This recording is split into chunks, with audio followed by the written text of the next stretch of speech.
3 విషయాలు చెప్తాను చూడండి. నువ్వు చేసే రంకు, వ్యభిచారపు సంబంధమైన, అక్రమ సంబంధమైన, లోక మర్యాదను దాటించే ఏ రకమైనటువంటి వైవాహిక సంబంధం కాని సంబంధం నిన్ను ఏ టైంలోనైనా బయటికి తీసుకొచ్చి పట్టేస్తుంది. నెంబర్ 2, నువ్వు చేసిన దొంగతనం. నువ్వు చేసిన ఎలాంటి దొంగతనమైనా అది 5 పైసలు కావచ్చు, పెన్సిల్ ముక్క కావచ్చు, దేవుని ఎదుట చూచుచున్న దేవుని ఎదుట రక్షించబడిన అనుభవంలోకి వచ్చి నువ్వు ఒప్పుకోకుండా దాచిన ఏ దొంగతనమైనా బయటపడదు. 3, నువ్వు ఆడిన ఏ అబద్ధమైనా బయటపడదు. ఈ 3 నీ వల్ల కాదు ఆపడం.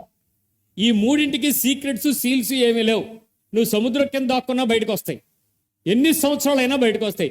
1000 సంవత్సరాల తర్వాత అయినా బయటకు వస్తాయి. ఈ మాత్రం ఆగవు. ఈరోజు తాత్కాలికంగా నువ్వు గెలవచ్చు, కానీ ఆ దాచుకున్న తరువాత ఆ అనుభవం నీకుంది చూసారా, నువ్వు ఫ్రీగా ఉంటావా? మీరు ఈ 3 పనులు దాచుకుని ఫ్రీగా ఉండగలరా?